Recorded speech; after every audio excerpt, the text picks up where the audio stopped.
नमस्कार दोस्तों, स्वागत है आपका मेरे YouTube चैनल जीएस प्लेनेट पर डेली करंट अफेयर्स की श्रृंखला में।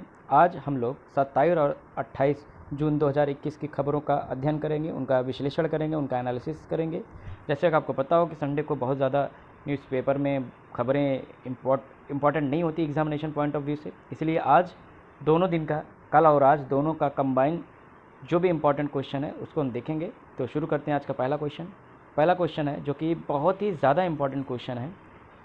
दो तरह से इम्पॉर्टेंट है। पहले तो ये जो है ये घटना इम्पॉर्टेंट है और दूसरा इसका एक बैकग्राउंड इम्पॉर्टेंट है। दोनों डिस्कस करेंगे। क्वेश्चन देखते हैं। Tax inspectors without borders initiative, ये एक तरह का सामूहिक प्रयास है जिसका नाम दिया गया है tax inspectors without borders initiative के तहत भारत ने किस देश को कर संरचना में तकनीकी सहायता प्रदान किया है? श्रीलंका, भूटान, बांग्लादेश या म्यांमार? तो सही आंसर इसका क्या है? भूटान। भूटान को हम टैक्सेशन को समझने के लिए, समझ में आ रहा है? देखो, भारत एक विकासशील देश है और बड़ा देश है। अगर दक्षिण एशिया की बात करें, साउथ एशिया का सबसे बड़ा देश है इंडिया। तो इंडिया क्या करता है इस स्कीम के तहत? पड़ोसी देशों के अंदर उनके टैक्सेशन को, जो टेक्निकलिटी होती है, जो टेक्निकल प्रॉब्लम्स होती हैं, उनको समझने में मदद करता है, जिससे भूटान जैसे देश भी अपने यहाँ कर संरचना में बदलाव कर सकें और अपग्रेड कर सकें। तो इसलिए जो है भूटान की सहायता की गई है। समझ में आया? इनिशिएटिव का नाम क्या है? Tax inspectors without border. जैसा कि नाम से लग रहा है विदाउट बॉर्डर। विदाउट बॉर्डर का मतलब कि मदद करना है। टैक्स इंस्पेक्टर्स कहाँ होंगे? विदाउट बॉर्डर, मतलब भारत के अंदर तो काम करेंगे, भारत के बाहर काम करेंगे, तो भारत के बाहर भी काम करेंगे। तो इस तरह से ये स्कीम चलाई जा रही है। अब यहाँ पे एक क्वेश्चन तो हमने देख लिया। दूसरा क्वेश्चन इसमें रिलेटेड है कि यह स्कीम चलाता कौन है? तो ये स्कीम किसके द्वारा चलाया जा रहा है? तो भारत के द्वारा नहीं चलाया, ये एक ग्लोबल स्कीम है। क्या है? Global scheme. ग्लोबल स्कीम का मतलब है ये अंतर्राष्ट्रीय सहयोग कार्यक्रम है। इसको अंतर्राष्ट्रीय संस्था के द्वारा चलाया गया है। किसके द्वारा चलाया गया वो देख लेते हैं। तो tax inspector without border is a joint initiative, देख रहे हो, संयुक्त प्रयास है of United Nations Development Programme, UNDP. याद करो, यूएनडीपी के बारे में हम लोगों ने पढ़ा था। यूएनडीपी का मुख्यालय कहाँ पर है? कहाँ पर है? यस, जेनेवा, स्विट्जरलैंड में यूएनडीपी। और इसका काम क्या होता है? पूरी दुनिया में जो है विकास और ट्रेड को कैसे बढ़ाया जाए, इस पर चर्चा करती है। तो एक संस्था हो गई यूएनडीपी और दूसरा अंतर्राष्ट्रीय संगठन है organisation of economic cooperation and development. उसी से मिलता जुलता एक ऑर्गेनाइजेशन है जिसे ओईसीडी कहा जाता है। समझ में आया? तो ओईसीडी और यूएनडीपी का ये संयुक्त कार्यक्रम है। इसके माध्यम से क्या किया जाता है? एक देश दूसरे देश की कर संरचना को आसान बनाने के लिए मदद करता है। और इसी स्कीम के तहत भारत ने भूटान का मदद की है, भूटान की सहायता की है। क्लियर है? समझ में आ गया? दूसरी बात, भूटान की अगर हम बात करें, भूटान क्या है? एक बुद्धिस्ट किंगडम है। क्या है बच्चा?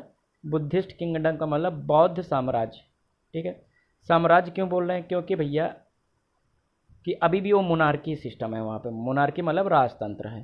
ठीक है, वहाँ लोकतंत्र नहीं है, सॉरी, लोकतांत्रिक राजतंत्र है। लोकतांत्रिक राजतंत्र का मतलब समझ रहे हैं कि प्रधानमंत्री चुना जाता है लेकिन राष्ट्रपति नहीं चुना जाता, राष्ट्रपति राजा ही होता है।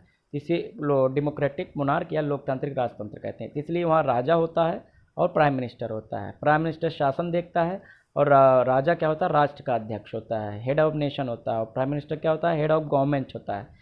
तो प्राइम मिनिस्टर अगर आपसे पूछा जाए भूटान का तो कौन है? लोटे शेरिंग। टी साइलेंट है यहाँ पर, लोटे शेरिंग। ठीक है। और राजा अगर पूछा जाए, या राजा ही बोला जाता है, जिग्मे खेसर नामग्याल वांगचुक। तो इतना लंबा सा नाम है। तो ये राजा हैं भूटान के और उनके प्राइम मिनिस्टर कौन है? लोटे शेरिंग। क्लियर है? अब भूटान की थोड़ा सा लोकेशन देख लेते हैं, इससे रिलेटेड एक और क्वेश्चन बन सकता है। क्या बनता है बताएंगे। तो भूटान आपको दिख रहा है ये, ठीक। तो कौन कौन से भारतीय राज्यों के सीमा के साथ ये जुड़ा हुआ है? एग्जाम में कई बार पूछा गया है। Which of the following states share their border with Bhutan, ऐसे करके क्वेश्चन दे देगा और ऑप्शन दे देगा। तो सबसे पहले यहाँ बाएं से देखना शुरू करें तो एक है सिक्किम। अब सिक्किम की राजधानी क्या है? गंगटोक। फिर यहाँ पर है पश्चिम बंगाल, इसकी राजधानी क्या है? वेस्ट बंगाल। फिर आपको असम दिख रहा है, असम की राजधानी क्या है? दिसपुर। और फिर अरुणाचल प्रदेश, जिसकी राजधानी क्या है? ईटानगर। क्लियर है? और नहीं याद आए आपको तो याद रखना क्या क्या है? याद रखना आशिक हैं आप। क्या याद रखना है? आशिक हैं आप। बस यही याद हो जाएगा। आ से हो जाएगा असम, सिक से हो जाएगा सिक्किम, आ से हो जाएगा अरुणाचल प्रदेश और पी से पश्चिम बंगाल। तो ये भूटान के साथ जो शेयर करने वाले बॉर्डर है राज्य हैं, उनके ये ट्रिक है। क्लियर है, तो ये भी याद रखिएगा। तो यहाँ पर हमने 3 क्वेश्चन मुख्यतः देखा। पहला, tax inspector without border scheme किसका है, तो यूएनडीपी और ओईसीडी का एक जॉइंट इनिशिएटिव है। दूसरा, इस इनिशिएटिव के तहत भारत ने किसकी मदद की है, तो भूटान की मदद की है। और तीसरा क्या, भूटान के साथ कौन कौन से राज्य शेयर करते हैं। क्लियर है, समझ में आ गया। तो ये हो गया पहला क्वेश्चन। अगला क्वेश्चन देखते हैं, हाल ही में किसे केंद्रीय सतर्कता आयुक्त बनाया गया है। मोस्ट इंपॉर्टेंट क्वेश्चन है ये, सुप्रीम इंपॉर्टेंट क्वेश्चन है। केंद्रीय सतर्कता आयुक्त, जिसे सेंट्रल विजिलेंस कमिश्नर कहा जाता है, किसे बनाया गया है। संजय कोठारी, राजेश दवे, सुरेश पटेल या रमेश चौहान। तो सही आंसर क्या है इसका, सुरेश पटेल। सुरेश पटेल से जस्ट पहले कौन हुआ करते थे, संजय कोठारी। संजय कोठारी जी सेवानिवृत्त हो गए हैं, यानी कि रिटायर हो गए हैं, उनकी जगह ये लेंगे सुरेश पटेल। क्लियर है। तो अब यहाँ पर आपके पेट में हुआ होगा दर्द बड़ा वाला कि भैया ये सीबीसी होता क्या है। इसको शॉर्ट में सीबीसी कहते हैं। क्लियर है, सीबीसी। ठीक है, सीबीसी क्या है, विजिलेंस। विजिलेंस का मतलब समझते हो, विजिलेंस यानी कि सतर्कता। तो विजिलेंस का मतलब होता है चौकन्ने रहना, देखना, सतर्क होकर देखना। तो क्या देखेगा भैया, तो ये जो सेंट्रल बिजनेस कमीशन होता है, एक्चुअली केंद्रीय सतर्कता आयोग जो होता है, उसका क्या है, जो सरकार में, समझ में आ रहा है, सरकारी विभाग हैं, जितने भी सरकारी विभाग हैं वहाँ पे भ्रष्टाचार तो नहीं हो रहा। तो भ्रष्टाचार का अगर कोई भी केस आता है तो उसकी जांच कौन करता है, सीबीसी करता है। क्लियर है, इसलिए बहुत ही ज़्यादा महत्वपूर्ण संस्था है, क्योंकि अगर ये सरकार के नियंत्रण में काम करेगी तो सरकारी भ्रष्टाचारों को ये उजागर नहीं कर पाएगी। इसलिए ये सरकार के हस्तक्षेप से मुक्त होना चाहिए, सरकार के कंट्रोल में नहीं होना चाहिए, उससे बाहर होना चाहिए। अब कैसे होता है, जैसे मान लीजिए एक डिपार्टमेंट है आरटीओ। आरटीओ मतलब समझ रहे हैं, आरटीओ का मतलब होता है रोड ट्रांसपोर्ट ऑफिस, मतलब सड़क परिवहन विभाग होता है, राज्य सरकार के अंतर्गत आता है। अब यहाँ पे बहुत सारे अधिकारी, बहुत सारे कर्मचारी काम करते हैं। तो यहाँ पर क्या किया जाता है, मुख्यतः ड्राइविंग लाइसेंस बनवाया जाता है। जैसे आपने ड्राइविंग लाइसेंस के लिए अप्लाई किया और विदिन 15 डेज़ के अंदर मान लीजिए नियम है बनने का, लेकिन बन नहीं रहा है, आपको दौड़ाया जा रहा है।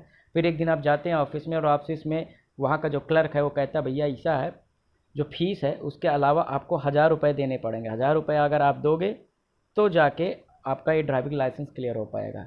आप सारी पात्रता रखते हैं, आपके पास पूरी eligibility criteria, you fulfil all the criteria, फिर भी आपको ये ड्राइविंग लाइसेंस के लिए पैसा देना पड़ रहा है, तो आप क्या कर सकते हैं, आप कंप्लेन कर सकते हैं। कहाँ पर, सीबीसी। समझ में आ रहा है, ये सेंट्रल वाला है, तो सेंट्रल वाला जाहिर सी बात है तो केंद्रीय कर्मचारियों के खिलाफ होगा। अब जैसे राज्य का भी अपना स्टेट विजिलेंस कमिश्नर होता है, तो वहाँ आरटीओ के खिलाफ आप वहाँ जा कर सकते हैं। समझ में आ गया।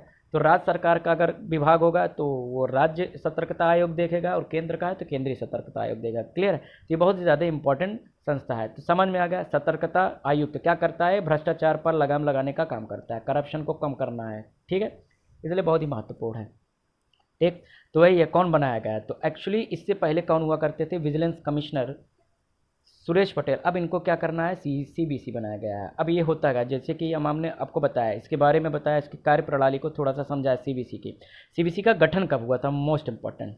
इसका गठन हुआ था पहली बार 1964 में। कब हुआ था, 1964 में। और 2003 में कानून बनाकर, अलग से कानून बनाकर इसे सांविधिक रूप दे दिया गया है। क्या रूप दे दिया गया है, सांविधिक, यानी कि स्टैचुरी। इंग्लिश में क्या बोलते हैं, यहाँ पे लिखा है स्टैचुरी बॉडी। एग्जाम में कई बार पूछा गया, आपको चार संस्था दे देंगे, उसमें से पूछ लिया जाएगा इसमें से कौन सी स्टैचुरी यानी कि सांविधिक है। सांविधिक का मतलब या स्टैचुरी का मतलब होता है जब भी कोई संस्था कानून के द्वारा आए, कोई ना कोई एक एक्ट पारित किया गया हो उसके संबंध में, तब वो सांविधिक या स्टैचुरी कहलाती है। क्लियर है। अगर उसका वर्णन संविधान में हो तो उसे कॉन्स्टिट्यूशनल बोलते हैं तब। ठीक है, जैसे कि इलेक्शन कमीशन क्या है, कॉन्स्टिट्यूशनल बॉडी है। क्यों, क्योंकि उसका वर्णन संविधान के आर्टिकल 324 में है।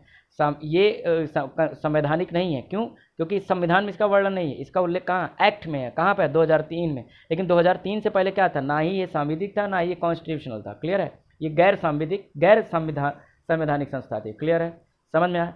तो ये 1964 से इसकी नियुक्ति की गई थी।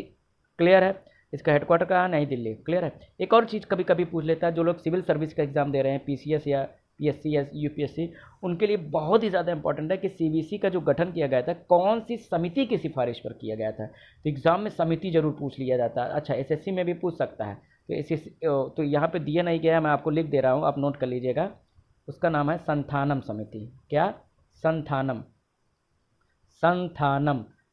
समिति थी। उसी की रिकमेंडेशन पर, उसी के सुझाव पर सीबीसी का गठन किया गया था। कब? 1964 में। और 2003 में क्या हो गया? ये सांविधिक संस्था हो गई। इसका काम क्या है? भ्रष्टाचार पर रोक लगाना। क्लियर? अभी कौन बने हैं? सुरेश पटेल।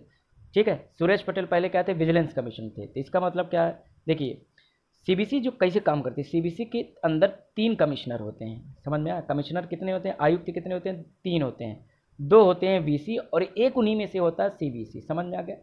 एक वीसी, एक इधर वीसी, एक इधर वीसी और बीच में हो गया सीबीसी। तो तीनों मिलकर काम करते हैं। समझ में आया? तो अब जो वीसी थे सुरेश पटेल, अब क्या बन गए हैं? सीबीसी। वो सुरेश पटेल की, सॉरी, संजय कोठारी की जगह लेंगे। क्लियर है? होपफुली अब समझ में आ गया होगा। अगला क्वेश्चन देखते हैं, हिंदी में भी है, देख लीजिएगा।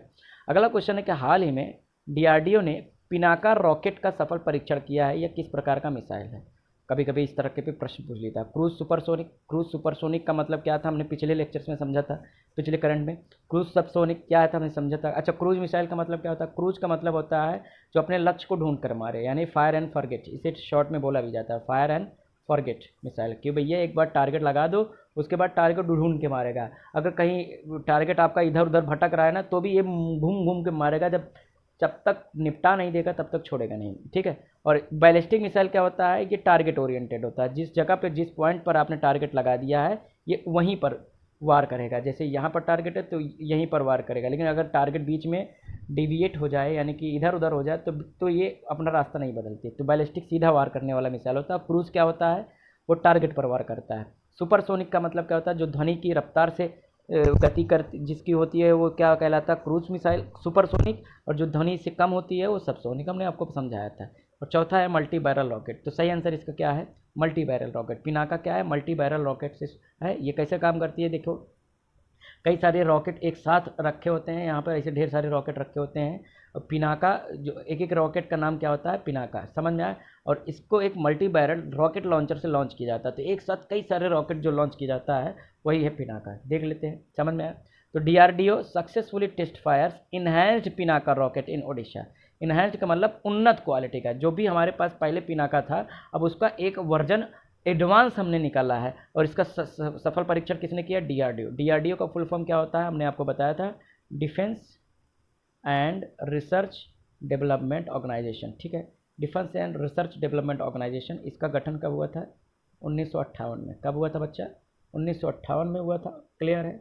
समझ में आया? कौन इसके चीफ कौन है? इंपॉर्टेंट ये भी है। तो इसके चीफ कौन है? रेड्डी साहब है। ठीक है? पूरा नाम आप लोग बताएंगे। रेड्डी साहब हैं डीआरडीओ चीफ। और 1958 में इसका गठन हुआ था। इसका काम क्या होता है? भारत के लिए जितने भी डिफेंस की ज़रूरतें हैं उसको पूरा करता है। सभी तरह के हथियार बनाने की जिम्मेदारी इसी की होती है। ठीक है? हिंदी में भी है, पढ़ लीजिएगा। चौथा क्वेश्चन है, बहुत ज़्यादा इंपॉर्टेंट क्वेश्चन, मोस्ट इंपॉर्टेंट। हाल ही में कौन से खिलाड़ी ने विश्व कप तीरंदाजी, यानी वर्ल्ड कप आर्चरी, इंग्लिश में आर्चरी बोलते हैं, प्रतियोगिता को जीतकर विश्व का नंबर 1 तीरंदाज बनने का कारनामा किया है? मतलब एक भारतीय महिला खिलाड़ी हैं जो विश्व की नंबर 1 तीरंदाज बन गई, दुनिया की सर्वश्रेष्ठ आर्चर बन गई हैं। ये बड़े गर्व की बात है हमारे देश के लिए। कौन है वो? मैरी कॉम, दीपिका पल्लिकल, दीपिका कुमारी या मीरा चानू? कौन है? मीरा कॉम तो नहीं होगी, आप लोगों ने मैरी कॉम तो मूवी देखी होती है, मुक्केबाज हैं। दीपिका पल्लिकल ये क्या करती हैं? हाँ, दीपिका पल्लिकल क्या खेलती हैं? दीपिका पल्लिकल दिनेश कार्तिक की पत्नी पहले थी, या मुरली कार्तिक की पत्नी है। ठीक है? ये भी वो जो है स्पोर्ट्स से रिलेटेड है। आप लोग बताइए। दीपिका कुमारी सही आंसर है इसका। क्या है? दीपिका कुमारी। दीपिका कुमारी क्या है? एक आर्चर है, ये तीरंदाज है। ठीक है? मीरा चानू का एथलीट है। तो देख लीजिए, ये इनकी फ़ोटो है। ठीक है? दीपिका कुमारी ने रचा इतिहास, दुनिया की नंबर 1 तीरंदाज बनी। बाकी ये क्या, किसको हराया था, ये सब देख लीजिएगा, ये इतना इंपॉर्टेंट नहीं है। बस ये खबर इंपॉर्टेंट है कि कौन सी वो खिलाड़ी हैं जो दुनिया की नंबर 1 तीरंदाज बनी है। ठीक है? अभी ओलंपिक होने वाला है, उसमें भी ये जलवा बिखेरेंगी, नज़र बनाए रखिएगा। हाल ही में, अगला क्वेश्चन, हाल ही में कौन सा भारतीय राज्य रेबीज़ फ्री घोषित हुआ है? कर्नाटक, गोवा, महाराष्ट्र या गुजरात? सही आंसर क्या है? गोवा। अब ये रेबीज़ क्या होता है? देखो, रेबीज़ ये क्या होता है? इसे हिंदी में जल भीगी बीमारी कहते हैं। क्या? जल भीगी बीमारी। इंग्लिश में हाइड्रोफोबिया बोलते हैं। क्या बोलते हैं? हाइड्रोफोबिया। पानी को देखकर डर जाना। अच्छा, पानी को देखकर कौन डरता है? कुकुर, कुत्ता। कौन डरता है? कुत्ता। तो कुत्ते को पानी से बहुत ज़्यादा डर लगता है, इसलिए देखो क्या करते हैं लोग, घरों से कुत्ते को भगाने के लिए पानी फेंक देते हैं उसके ऊपर। तो होता क्या है, जब कुत्ता किसी को काट लेता है तो कुत्ते की जो लार होती है, स्लाइवा, उसके अंदर एक वायरस होता है जिसका नाम होता है क्या? रेबीज़। समझ में आया? तो रेबीज़ जो वायरस होता है वो शरीर के अंदर फैल जाता है। इसीलिए क्या होता है, अगर आप समय पर टीका नहीं लगवाते हैं कुत्ते काटने का, पहले 14 ठो लगते थे खतरनाक वाली, ठीक है, वो वाला अब नहीं लगते, अब तो छोटे छोटे इंजेक्शन आ गए हैं, बहुत प्यारा सा इंजेक्शन, छोटा छोटा मीठा सा, ठीक है। हाँ, तो रेबीज़ जो टीका होता है अगर आप नहीं लगवाते हैं तो आगे चलकर आपको जल भीगी या हाइड्रोफोबिया बीमारी हो जाती है। तो इसमें क्या होता है, पानी देखकर आदमी डर जाता है, जब कहीं बारिश हो रहा होता है तो आदमी एकदम डरा सहमा सा अपने घर में दुबका रहता है। तो ये कुत्ते काटने से होता है। एग्जाम में पूछ भी लिया जाता है कई बार कि रेबीज़ नामक बीमारी किसके काटने से होता है, तो कुकुर काटने से होता है, यानी कुत्ते काटने से होता है, ठीक है। कर्नाटक, गोवा, महाराष्ट्र और गुजरात, क्या है सही आंसर, क्या है गोवा। गोवा में पिछले 3 साल से एक भी रेबीज का केस नहीं पाया गया, इसलिए वो रेबीज फ्री घोषित हुआ है। Goa is the first rabies free state in the country. और यहाँ पर एक और इम्पॉर्टेंट बात है कि ये पहली बार ऐसा कोई राज्य है जो रेबीज फ्री हुआ है, ठीक है। गोवा की बात कर लेते हैं। गोवा की आपको पता होना चाहिए, गोवा की राजधानी क्या है, पणजी। क्या राजधानी है, पणजी। गोवा के गवर्नर यानी राज्यपाल कौन है, बीसी कोश्यारी यानी भगत सिंह कोश्यारी। चीफ मिनिस्टर कौन है, प्रमोद सावंत जी हैं, बीजेपी की वहाँ सरकार है। एक और इम्पोर्टेंट, भारत में इसका विलय कब हुआ था, 1961 में। कब हुआ था, 1961 में। Goa was acquired by India, ठीक है। ये एनेक्सेशन भी हुआ था, Goa was annexed by India in 1961, ये हो गया। एक इम्पॉर्टेंट क्वेश्चन है हिस्ट्री से रिलेटेड, मैं देखता हूँ आप लोगों में कौन कमेंट करता है, ठीक है, कि 1961 में अगर ये भारत में मिलाया गया था तो उससे पहले ये किसके अंडर में था, समझ में आया, कौन सा वो औपनिवेशिक देश था जिसके कंट्रोल में था। तो एग्जाम में आपको ये पूछा गया है आपसे, और आपको ये बताना है, कमेंट करके बताना है कि 1961 से पहले Goa was under which of the following countries control, किसके कंट्रोल में था, आपको बताना है, ठीक है। और न्यूज़ हो गया, गोवा रेबीज मुक्त हो गया, गोवा की राजधानी, गोवा की मुख्यमंत्री राज्यपाल हो गया, क्लियर है। गोवा में एक और इम्पॉर्टेंट बात, अच्छा अब से एक काम किया करें, जब भी कोई राज्य की बात आएगी तो वहाँ के नेशनल पार्क को भी देख लिया करेंगे तुरंत, ठीक है। तो गोवा का नेशनल पार्क क्या है, महावीर। क्या नेशनल पार्क है वहाँ पर, महावीर नेशनल पार्क है, ठीक है, याद रखिएगा, महावीर नेशनल पार्क, एग्जाम में कई बार पूछा गया है। छठा क्वेश्चन आज का इंपॉर्टेंट क्वेश्चन, हाल ही में कौन सा नगर विदेशी कामगारों के लिए, यानी कि जो फॉरेन वर्कर्स हैं उनके लिए विश्व में सबसे महंगा शहर घोषित हुआ, मतलब फॉरेन वर्कर जितने होते हैं उस नगर में सबसे ज़्यादा वो महंगा है पूरी दुनिया में, क्लियर है। अशकाबाद क्या है, ये तुर्कमेनिस्तान की राजधानी है। ताशकंद ये कजाकिस्तान की राजधानी है। बिश्केक ये किर्गिस्तान की राजधानी है। काबुल ये अफगानिस्तान की राजधानी। सही आंसर क्या है, अशकाबाद है, जो कि तुर्कमेनिस्तान की राजधानी। अशकाबाद फॉरेन वर्कर्स के लिए दुनिया का सबसे महंगा शहर है, ठीक है। न्यूज़ देख लेते हैं। The world's most expensive city has been, एक मिनट, ठीक है। तुर्कमेनिस्तान की राजधानी अशकाबाद वर्करों के लिए दुनिया का सबसे महंगा शहर है। यहाँ की आर्थिक स्थिति बहुत खराब है, नतीजा बाहर से आने वाले लोगों के लिए यहाँ बहुत ऊंची कीमत में सामान खरीदना पड़ता है। मुंबई इस सूची में 18वें नंबर पर है, ठीक है। तुर्कमेनिस्तान की अगर बात करें तो आपको इंडिया दिख रहा है, इंडिया के जस्ट ऊपर पाकिस्तान है, पाकिस्तान के ऊपर ये आपको कलर में दिख रहा है, ये है तुर्कमेनिस्तान। इसके चारों ओर कई सारे जो है देश हैं, ऊपर आपको दिख रहा होगा ये कजाकिस्तान है, ठीक है, यहाँ नीचे जो है उज्बेकिस्तान है, ठीक है, इधर क्या है अफगानिस्तान है, इधर ईरान है, तो इससे घिरा हुआ ये देश है, ठीक है। बगल यहाँ पर आपको दिख रहा है, यहाँ पर कैस्पियन सी है जो दुनिया की सबसे बड़ी झील है, दुनिया की सबसे बड़ी झील है, ठीक है, खारे पानी की है, ठीक। तो आज इतना ही।